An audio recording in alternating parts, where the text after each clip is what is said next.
Hey everybody, welcome to Bestie Book Reviews. I'm here with my bestie Mandy. And I'm here with my bestie Jessica. So it's that time again. It is time when we torture each other with our Convincing Our Bestie series, where we try to convince the other to read a book in a subgenre of romance. So I will get 6 options today in a certain subgenre. And what is that, Mandy? Okay. I would just like to point out that I only think that I am the one that is actually truly tortured. I think it's true. I mean, other than like making me read YA or something, I torture you a lot, but I don't do it intentionally. Our readers typically ask for that, and it's something that I read that you don't, so you end up getting tortured. I'm sorry. Okay. Okay.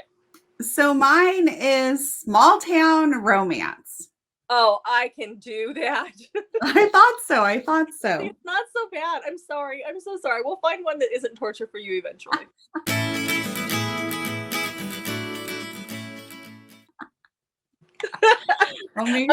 Reverse harem. Aliens. Oh, aliens again. In Omegaverse, you know. Well, there's Anyway. some wild man in there. There were some interesting ones. Okay, so you're going to give me 6 options and I will choose one and then we'll come back and see how I feel about it. But before we get started, don't forget to hit the subscribe button. We are still doing our... Did I scare you? I was like ready to go and you're like, but... We're still doing our Road to 1K giveaway. And at the 750 level, which is our next level, we'll be giving away what, Mandy? 9 Minutes by Beth Flynn. It's perfect. Signed. Thank you so much, Beth, for sending us this awesome giveaway. And we have other swag to go along with it. This is a fantastic book, so you definitely want to subscribe to us. And then also make sure to follow us on Instagram for an extra entry. Yep, and all that is linked down below. Okay, let's get started with Small Town, Mandy. What you got? Okay, so my first book is called Texas Roses by Samantha Christie. Okay. Got that down? Yep. Okay. This is a cowboy romance. It takes place on Devil Horns Ranch, which is the name of the series. This is book number 3, but I absolutely love this one. This is about Quinn and Amber. Amber has this serious thing about no repeats, and exactly what you're thinking is exactly what she means. Amber was adopted at birth, and she has just been really struggling to fit in and find where she really belongs in life. And she goes to her biological family's ranch to go to a wedding. And this is where she meets Quinn. Now, Quinn works at the ranch. So there's like nothing K Webstery going on here at this ranch. And woo! Sorry. That's a whole different story. So Quinn and Amber get together for the one night and she's supposed to leave and something happens. I don't want to give any spoilers away, but there's something that happens that prevents her from being able to leave when she plans on it, which then leads to Quinn and Amber continuing things because eventually she's going to leave and go back home. And this is kind of a spoiler, but it's kind of important to the book. While she's staying there, Quinn gets a baby just dropped off with him. Yes. Okay. Dun, dun, dun. Dun, dun, dun. There's a little bit of romantic suspense that goes into this as well, but it definitely, being on the ranch, has that small town feel to it. Yeah. And okay. I forgot what we were doing because I was going to get ready to switch over to you. Oh no, this is all you, honey. What is wrong with me? Okay, so next up we have Whispers of You by Kathern Cs. I was looking through my small town romance, and most of the Kathern Cs books I've read, you've read. Elsie Silver, you've read. Corinne Michaels, you've read. So most of the go-to authors for small town romance, you've read. And so I was shocked to find out that you have not read Whispers of You. So this is about Holt and Wren. Wren is shot when she's a teenager. Holt and Wren are a couple, like a teenage couple at this time. They have their whole life planned out together. And Holt blames himself that Wren got shot because she is attacked in her own home while she's waiting for Holt to come over when she is shot, and Holt finds her. And even though he essentially saves her life by finding her and getting her help, he blames himself that he was not there on time to save her from this attack. And he can't deal, so he just ups and leaves after she's recovered. And she is heartbroken. And we fast forward several years later, and Holt comes back to town. And this is them trying to figure out where they still stand, because they still very much have deep feelings for each other, but they also still carry a lot of trauma from what happened. Okay. Very small town feels, though. Okay. So next, I have pumpkin spice. Okay. Okay, this book sounds like it might be a little corny because its name is Pumpkin Everything, not Pumpkin Spice, sorry. It's Pumpkin Everything by Beth Labonte. And so it kind of sounds like, oh, this is going to be like cutesy and maybe a little corny because of the name. It actually is a really great small town book. I loved it. So Amy calls off her wedding because she finds out her fiance has been cheating on her for a great amount of time. And her grandpa, just after this, drives his vehicle into the Dunkin' Donuts. And so her mom is very concerned that like he needs to be put in a home. And Amy's like, no, I'll go up there, because she doesn't want, her grandpa loves his beautiful home that he has, and she does not want him to have to give that up. So she's like, I will go up there. This is where I was, like, she grew up in this home, so it's very special to her too. So she's like, I'm going to go up there and find out what's going on and try and get grandpa back on track. Well, as soon as she gets there, she runs into Kit, and Kit is the reason that she left all those years ago very abruptly. So we definitely have major small town vibes going on here. And we have like that second chance romance going on as well. The pumpkin everything just comes from the fact that this is like one of those New Hampshire autumn theme type towns. So there's a store that sells all this pumpkin stuff. Mm-hmm. So that's where it comes from. Okay. And she kind of has this aversion to pumpkin because that was going to be like kind of her whole wedding theme was going to be fall and pumpkin themed, and then fiance's cheating. So that is that book. The next I have Always Enough. Nope. Yes. Always Enough. Always Enough by Kelly Elliott. And this is in the series Meet Me in Montana. It's the second book. I used the first book for our cowboy video that we did. I really liked the second book too. Like, I like the first book. I really like the second book. So I decided to do the second book. You do not need to read the first book to understand what's going on in the second book at all. So this is about Kaylee and Ty. Ty was in a car crash, and he was a bull rider. And because of the car crash, there is no more bull riding. So he is just kind of lost out there in Montana, trying to figure out what he's going to do with his life. Kaylee lives in Atlanta, in Georgia, and her fiance dies by suicide.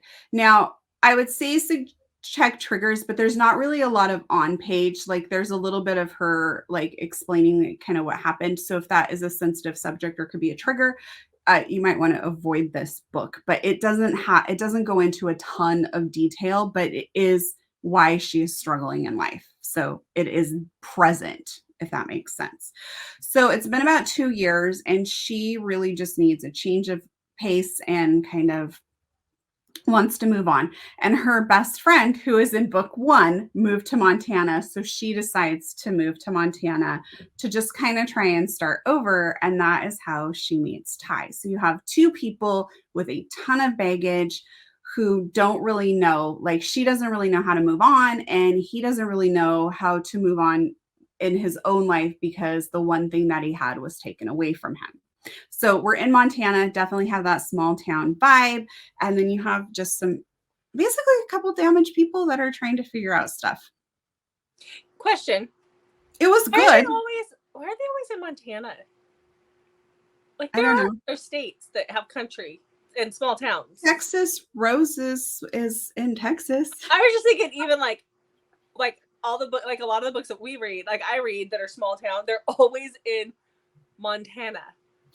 Kathern Cs, the book that the Whispers of You is a made up town in Washington. Yeah. No, and I was thinking like because we recorded earlier in the month, we recorded our suspense ones, and like half of them are in Montana. Oh, So yeah, that's what I was thinking. Okay. Anyhow, number 5. All right. So my next book is a book that I have tried unsuccessfully to get you to read multiple times. I think I might have even have done it in a convincing before, but it is so incredibly good. So Jessica, just know that. Viewers, know this. It's called 1% of You by Michelle Gross. Mm-hmm. And this is about Hadley and Elisha.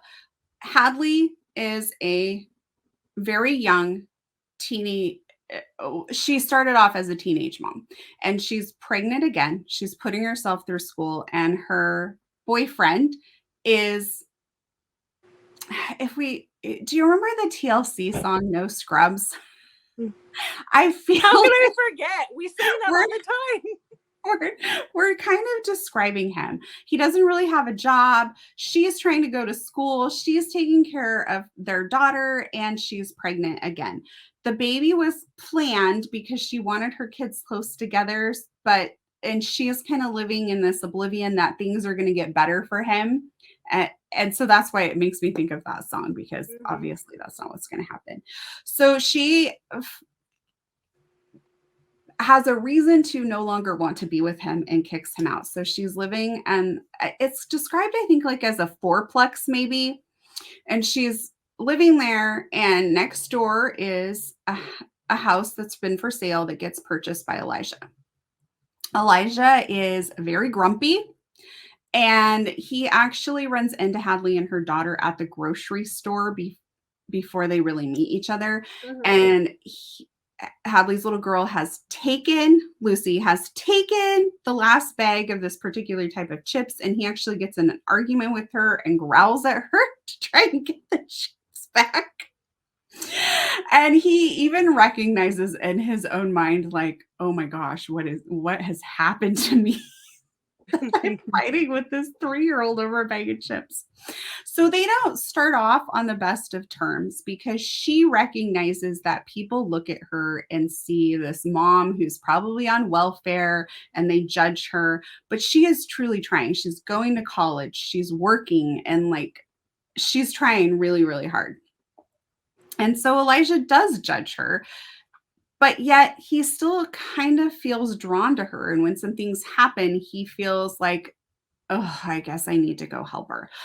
And so he's kind of a reluctant hero at first. And so I absolutely love how much he changes in this story. It is so good. It is definitely a slow burn. There's very little drama. It's just a very sweet, like probably what you would call a palate cleanser, but I loved it. Okay.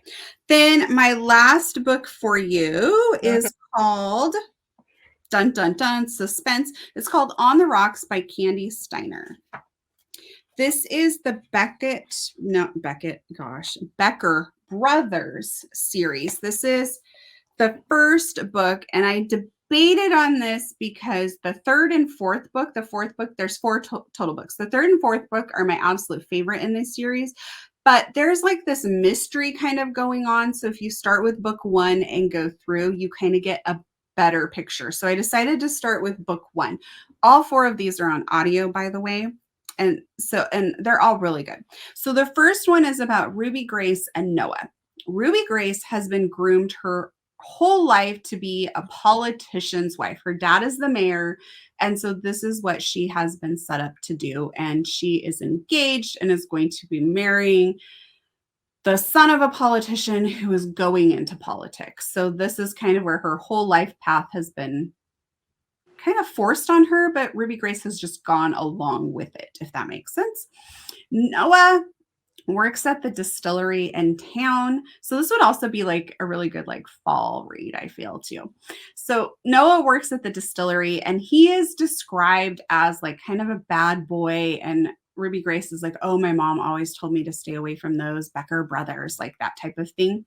So while Noah is described as a bad boy, I feel like he is wonderful. He is not your typical like bad boy. He just maybe was the mom is trying to raise 4 boys growing up by herself because their dad was killed. And so the boys are just a little more wild there. So Ruby Grace runs into Noah and she remembers him from when she was a kid. And when she goes to the distillery, and part of the wedding preparations and stuff. And she is really drawn to Noah, and Noah is really drawn to her. And she starts to realize that maybe this politician's life that has been like kind of cookie cuttered for her is not what she is wanting. She doesn't feel the things that she's starting to feel for Noah that she should be feeling for her fiance instead. So that kind of happens. It's definitely a small town. There's like this mystery, but you do have to read all 4 books to kind of get that resolved. But I loved this series. Okay, those are my 6 small town book recs for you, Jessica. What one are you going to pick? Dun dun dun. Okay, hold on. The dog. They're all really good. So the dog was sleeping right here, and she just jumped up and messed up my life. Okay, anyhow, I think because you've tried so much, I'm going to go with 1% of you just to make you happy. I'm going to go with 1% of you. You know, because you can only offer it so many times before I'm like, I have to do that one. So yeah. Plus, it sounds really cute. That's the trick. Just keep repeating. I have told you that is a trick in general. Like when we have to repeat books, sometimes it takes you telling somebody more than once to read a book before they'll read a book. Am I right, people? Yeah, it does. So yeah. Mm-hmm. Yeah. Okay, I'm going to go with 1% of you. All right. Well, we will check back and see how you liked that book. But just a quick reminder, all of these books are fantastic if you're feeling small town. And small town just kind of felt like really kind of fall and cozy for me. So I felt like that was a great one to do. I definitely think small town when I go for fall and cozy. I'm with also, it's not mean either. It's not mean. Oh no, it's not mean. I don't try to be mean. Try to get you to branch out. That's what it is. All right. Well, we will check back in with Jessica to see how she enjoyed that. All right. All right, Jessica, I am dying to know, how did you like 1% of you?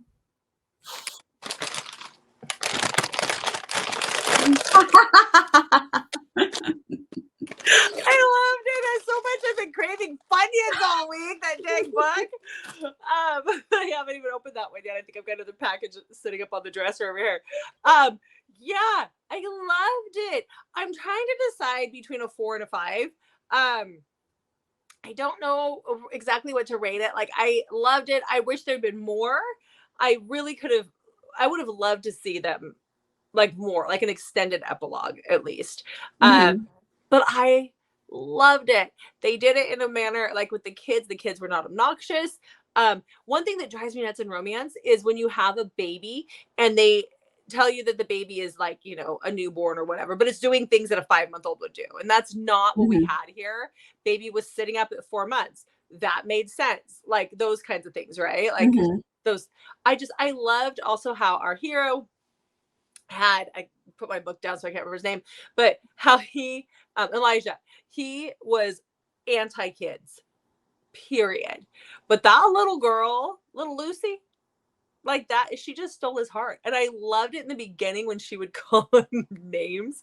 Like they fought so much in the beginning, and it was so funny to listen to a grown man fight with a toddler, because sometimes when you have toddlers, that is what it's like. Those are your days. I loved when he fought with her over the chips and like he like kind of growls at her to scare her. Yes. Yeah. And then he's like, and later he's like almost chastising himself, like, oh my gosh, like I can't believe that I just fought with a 3-year-old over bag of chips. But I do love that, like, she is a total extortionist. And once they become friends, like she like totally, you know, she wills it out. Like she gets him to where he's bringing her chips all the time. Like that is their thing. And I loved that. But I really, really love the book. And the relationship starts off with little Lucy and Elijah before you bring mom into the picture. And I enjoyed that. Yes. And I did like how she was able to show him that, you know what, just because I'm a mom of 2 kids does not mean that I am abusing the system. I am Mhm. working and I am going to school and I am raising kids on my own and I'm doing this and I am making it work because there are so many moms out there. And if they have to use, you know, government assistance and help, we get it. Things are expensive, 100%. And it is hard raising Yes. a family. But I love that she was able to show him that, look, you can't stereotype me, dude. Like, you just don't Yes. stereotype me. So, Well, and it broke my heart, like, I mean, because you just know the type of guy that her original boyfriend was oh, when she's like, he just needs to find a job, like, and he's gonna be okay. And she's like busting her ass, and he's just like totally taking advantage of her.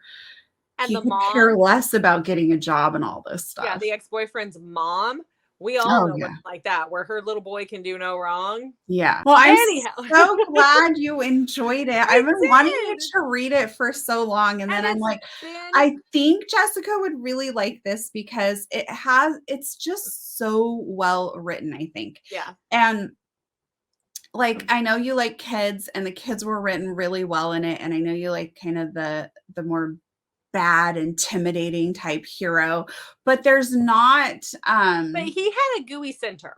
he He did. was bad on the outside, but when it came to them, he was gooey. And You just I had love you had to heroes like get that. there, which is what I Yeah. absolutely loved. You take Yes. this guy who's willing to like take chips from a 3-year-old in the store and growl at her, and then all of a sudden he's like, just it wasn't actually all of a sudden. He No. changes over time to where he's like, these people are his life. Yeah. And you Yeah. know, Because in the beginning, because he ends up moving next door.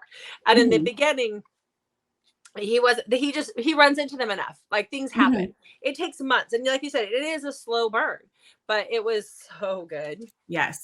Yeah. So good. I'm glad you liked it. I Yay. liked it enough that we find out that he has a special accommodation on his body, and I had to look it up because I'd never seen one of those. So I was hoping that nobody would look in my history because I was like, "Where is that? How does that work?" Then I begged my husband for one, and he said, "That's funny." No, try. You're awful, Jessica. All right, guys, that's all that we have for you today. Okay, so comment and let us know if you have read any of these small town romances and what is your favorite small town romance rec. And also comment if you have ideas for our next Convincing My Bestie. We love to hear your guys' ideas and use those for future videos. And also don't forget to check back on Mondays, Thursdays, and Saturdays for new videos from us. Until then, we'll see you guys in the next video.